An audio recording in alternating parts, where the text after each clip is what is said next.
আমরা আমাদের ল্যাপটপ বা ডেস্কটপ যে স্লো জনিত যে সমস্যা, স্লো হয়ে যায়, আমরা কাজ করতে গিয়ে অন করতে গিয়ে পাওয়ার বাটন চেপে ধরেই রাখি, অন হয় না।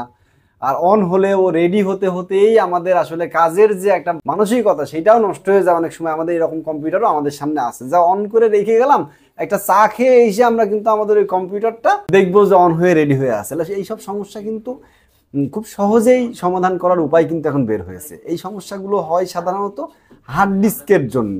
একটা হার্ড ডিস্ক দীর্ঘদিন ইউজ হওয়ার কারণে হার্ড ডিস্কের ভিতরে যে ম্যাগনেটিক যে ডিস্কটা আছে, এই ডিস্কটা ধীরে ধীরে দুর্বল হয়ে যায়, যার কারণে আমাদের কম্পিউটারটা এইরকম স্লো হয়ে যায় যে আমরা স্টার্ট করে চা খেয়ে এসে আমাদের কাজে বসতে হয়।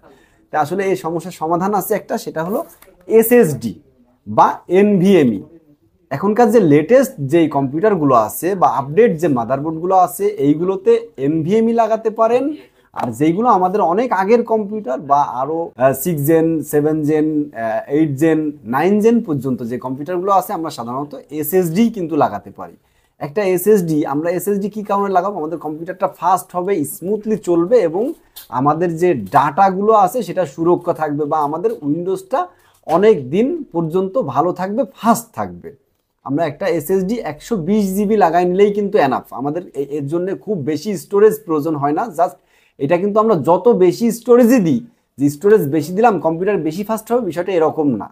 আমরা একটা এসএসডি ইউজ করব জাস্ট উইন্ডোজের যে ফাইলটা বা আমাদের অ্যাপ্লিকেশন যে ফাইলটা, এইটা রাখার জন্য। এর জন্য একটা 120 জিবি হলে এনাফ। আর আপনার যে হার্ড ডিস্ক আছে, পুরনো হার্ড ডিস্ক কম্পিউটারে আছে, সেটা সেকেন্ডারি ড্রাইভ হিসাবে ইউজ করা যাবে।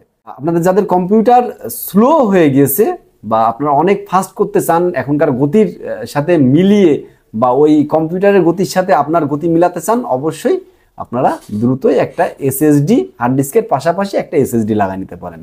আসসালামু আলাইকুম।